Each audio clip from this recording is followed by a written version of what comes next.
अल्हम्दुलिल्लाहि वहदा वस्सलातु वस्सलामु अला मन ला नबिय्य बअदा अऊज़ु बिल्लाहि मिनश शैतानिर रजीम अफ़लम यद्दब्बरुल क़ौल अम जाअहुम मा लम यअति आबाअहुमुल अव्वलीन अफ़लम यद्दब्बरुल क़ौल,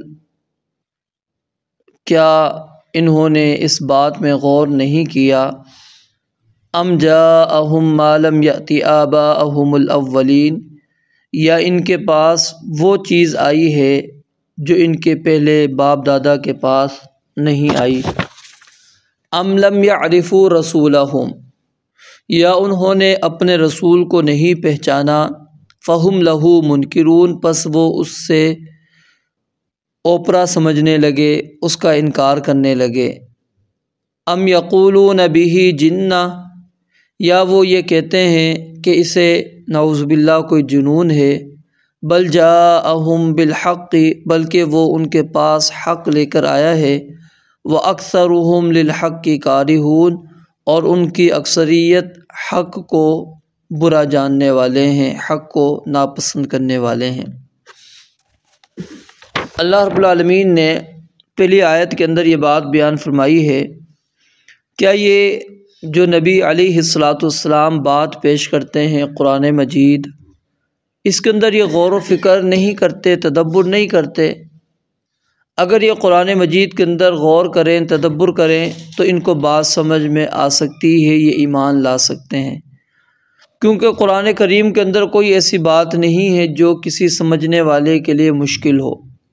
वलक़द यस्सरनल क़ुरआन लिज़्ज़िक्रि फ़हल मिन मुद्दकिर, हमने कुरान को नसीहत के लिए इंतहाई आसान बनाया है, तो क्या कोई है जो नसीहत हासिल करना चाहता है? तो अल्लाह ताला ने बार बार इस चीज़ का तज़किरा किया, और कुरान करीम के अंदर अल्लाह ताला ने तदब्बुर, गौर व फ़िक्र, इसकी दावत दी है। फरमाया कि क्या वो ये कुरान में गौर नहीं करते? अम अला क़ुलूबिन अक़फ़ालुहा, या इनके दिलों के ऊपर ताले लगे हुए हैं। अफ़ला यतदब्बरून अल क़ुरआन वलो काना मिन इंदि गैरिल्लाहि लवजदू फ़ीहि इख्तिलाफ़न कसीरा, अगर ये कुरान अल्लाह के अलावा किसी और की जानिब से होता तो इसके अंदर बहुत ज़्यादा इख्तिलाफ़, तज़ाद आपको मिलता। लेकिन आप शुरू से आखिर तक चले जाइए, कहीं पर भी आपको किसी किस्म का कोई तज़ाद नहीं मिल रहा। हत्ता कि अल्लाह ताला ने वाक़यात का तकरार भी किया है, अल्लाह ताला ने एक बात को बार बार दोहराया भी है, लेकिन उसके बावजूद किसी किस्म का कोई आपस में तज़ाद नज़र नहीं आता कि कहीं ऐसा ना हो कि पहले कोई और बात कह दी हो, आगे कोई और बात आ गई हो। और इतनी बड़ी कोई भी राइटर होता है, किताब लिख रहा होता है, वो गलती कर सकता है। जब इतनी लंबी और इतनी बड़ी सफ़हात पर मुश्तमिल उसकी किताब हो, तो गलती का इम्कान मुमकिन है हो, क्योंकि वो इंसान है। और हो सकता है कि बार बार भी उसने उन बातों को दोहराया हो, और जब वो बात दोहराने लगा हो तो उसके अंदर उसने कुछ तब्दीली, चेंजिंग कर ली हो। और क्या वजह होती है कि मार्केट में किताब हमारे पास आने से पहले वो राइटर दोबारा उसको अच्छी तरह देख रहा होता है, फिर उसके बाद वो किसी मुस्तनद शख्स को दिखा रहा होता है जो काबिल एतमाद होता है, उसको कहता है आप चेक कर लें, देख लें, कहीं इसके अंदर कोई गलती तो नहीं है, कोई जुमलों की गलती तो नहीं है, कोई गलत बात तो इसके अंदर लिखी हुई नहीं है। फिर वो आगे किसी और को भी चेक कराया जाता है, फिर प्रूफ रीडिंग होती है, हर लिहाज से वो कई मराहिल से गुज़र कर हमारे पास आती है। फिर भी अगर हम देखें तो हमें बसा औक़ात वो क्या है, गलतियाँ नज़र आ जाती हैं। कहीं पर ज़बर लगना था तो ज़ेर लग गई है, कहीं पर नुक्ता नहीं आना था तो नुक्ता आ गया है, कहीं जुमला क्या था तो वो जुमला कुछ और हो गया है। यानी इतने अफराद ने चेक किया, देखा, प्रूफ रीडिंग की, एक एक लफ्ज़ को देखा, उसके बावजूद गलती मौजूद। लेकिन कुरान करीम इसके बिल्कुल बरअक्स है।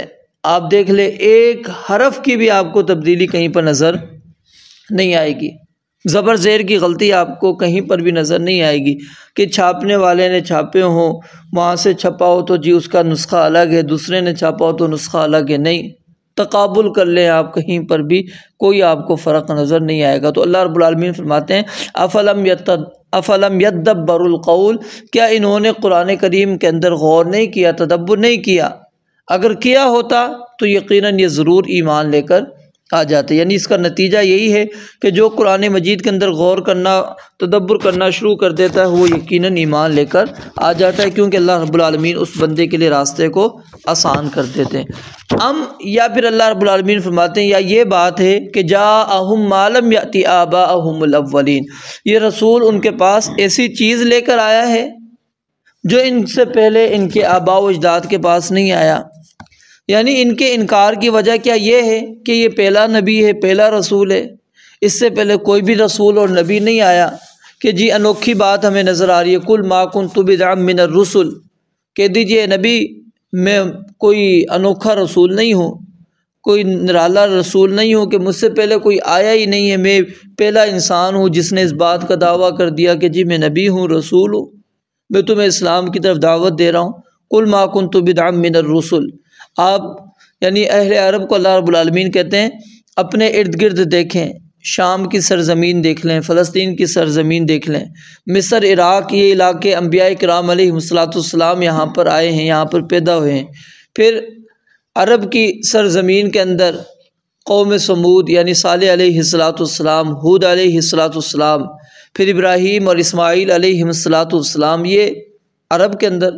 तो अल्लाह रब्बुल आलमीन ने फरमाया कि क्या ये नबी कोई अनोखा नबी है, कोई अनोखा रसूल आ गया है जो तुम्हारे आबा व अजदाद के पास किसी के पास नबी नहीं आया था, इस तुम्हारे पास आ गया है।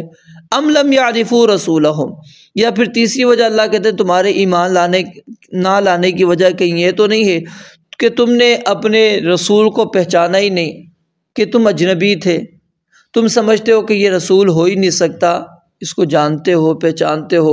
फिर कुरान करीम ने इस चीज़ को वाज़े कर दिया कि यारिफूनहु कमा यारिफून अबनाअहुम, जिस तरह अपने बच्चों को पहचानते, अपने बेटों को पहचानते हैं, इस तरह रसूलुल्लाह सल्लल्लाहु अलैहि वसल्लम को वो जानते थे, पहचानते थे। फिर इसके अंदर आपकी नबुव्वत से पहले वाली ज़िंदगी भी मुराद है कि क्या नबी को ये जानते नहीं थे, उसके अखलाक को, उसके ख़ानदान को, किसका बेटा है, किसके यहाँ पैदा हुआ है, बचपन में ये क्या करता रहा है। नबी अलैहिस्सलाम ने भी अपने आप को जब पेश किया, दावत पेश की, तो सबसे पहले अपने आप को पेश किया। तो लोगों ने सब ने यक ज़बान होकर यही बात कही कि हमने आपको सादिक पाया है, आपको अमीन पाया है, कभी आपने झूठ नहीं बोला, कभी आपने अमानतों में ख़यानत नहीं की। लेकिन इधर यहाँ पर अल्लाह रब्बुल आलमीन फरमाते हैं अगर वजह ये होती कि वो रसूलुल्लाह सल्लल्लाहु अलैहि वसल्लम को नहीं पहचानते होते, फिर हम कह देते कि चलो ईमान ना लाने की कोई वजह उनके पास मौजूद है। फ़हुम लहू मुनकिरून, पस वो क्या उनके लिए वो नबी ओपरा है, नया है, उनकी समझ से बाहर है। अम यक़ूलून बिही जिन्ना, या फिर वो नाउज़ुबिल्लाह रसूलुल्लाह सल्लल्लाहु अलैहि वसल्लम के मुतालिक ये कहते हैं कि उसे किसी किस्म का जुनून है, बीमारी है, दीवाना पागलपन है, जिसकी वजह से उसने ये बात कह दी है कि मैं नबी हूँ, रसूल हूँ, और तुम इसको जानते भी हो, पहचानते भी हो। बल जाअहुम बिल हक़्क़ि, बल्कि वो तुम्हारे पास हक़ बात लेकर आया है। व अक्सरुहुम लिल हक़्क़ि कारिहून, लेकिन अक्सर लोग हक़ को पसंद नहीं करते। सैयदना इब्राहीम अलैहिस्सलाम ने भी अपने बाप को यही बात की थी कि मेरी पैरवी कर लो और मैं तुम्हारे पास वो चीज़ लेकर आया हूँ जो तुम्हारे पास इल्म में से नहीं है, मुझे अल्लाह ताला ने इल्म दिया है, उस इल्म की पैरवी कर लो। ला ताबुदिश शैतान, शैतान की इबादत ना करो, उसके पीछे मत चलो, अल्लाह रब्बुल आलमीन की इबादत कर लो। तो ये चार वजूहात आज हमने पढ़ी हैं कि जिसके अंदर अल्लाह रब्बुल आलमीन ने बयान किया कि क्या उनकी इनकार करने की वजूहात ये हैं चार।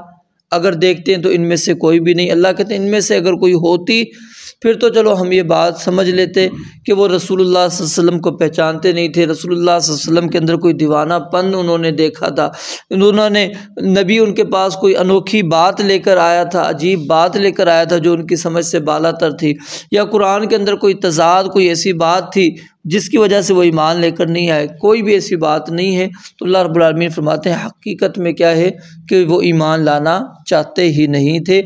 अगर वो ईमान लाना चाहते होते तो वो थोड़ा सा तदब्बुर करते, गौर व फिक्र करते तो वो ईमान लेकर आ सकते थे, क्योंकि रसूलुल्लाह सल्लल्लाहु अलैहि वसल्लम की ज़ात के मुतालिक उनको कोई शुबा नहीं था। आज तो चलो किसी के को कोई बंदा कह सकता है ना कि मैंने तो नबी अलैहिस्सलाम को देखा नहीं, वो उन्होंने तो देखा हुआ था, आपके बचपन को देखा था, आप अलैहिस्सलाम की ज़िंदगी से वाकिफ़ थे, लेकिन उसके बावजूद वो ईमान लेकर नहीं आए। और जब अल्लाह ताला किसी बंदे पर मोहर लगा देते हैं तो फिर अल्लाह ताला उससे ईमान की सलाहियत को भी छीन लेते हैं, वो ईमान कबूल नहीं करता। फिर चाहे उसके पास आप जितने भी दलाइल रख लें, जितने भी रास्ते उसके सामने वाज़े कर दें, वो ईमान लेकर नहीं आता। अल्लाह ताला हमें इससे महफूज फरमाए। व आखिर दावाना अनिल हम्दुलिल्लाहि रब्बिल आलमीन।